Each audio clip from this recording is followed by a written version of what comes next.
बिहार में voter list पुनरीक्षण का काम चल रहा है। इलेक्शन कमीशन करवा रहा है, पर विपक्ष इसको बीजेपी के द्वारा कराया गया, इलेक्शन कमीशन के द्वारा ये मान रहा है। विपक्षी पार्टियां इसका विरोध भी कर रही हैं।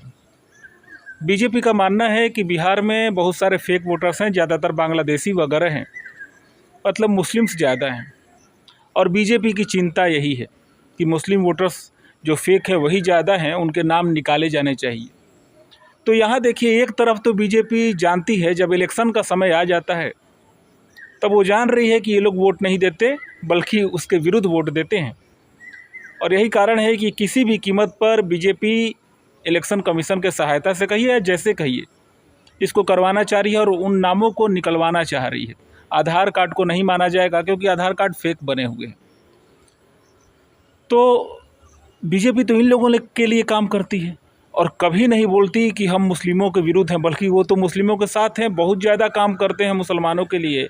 विपक्ष इनको मुस्लिम विरोधी बोलता है, हिंदुवादी बताता है, जिसका बेनिफिट इनको मिलता है। हिंदू समाज समझता है कि ये हिंदुवादी हैं, पर ऐसा नहीं है। स्वयं तो कम से कम बीजेपी तो ऐसा नहीं कहती। तो जब इन्हीं के आदमी वोटर लिस्ट में ज़्यादा हैं जो कि फेक है, तब बीजेपी को ये चिंता क्यों? और 4.5 साल ये चिंता नहीं करते, बिल्कुल चिंता नहीं करते, बल्कि उन्हीं लोगों के लिए काम ही करते हैं। तो जब उन्हीं लोगों के लिए काम करते हैं और वही लोग वोटर लिस्ट में हैं, तब क्यों चिंता है, क्यों इसको कराया जाए? ये तो वास्तव में बीजेपी की पक्ष वाली बात है। तो आप क्या सोचते हैं, ये फेक वोटर कौन है और क्यों इन फेक वोटरों को लेकर के बीजेपी चिंतित है?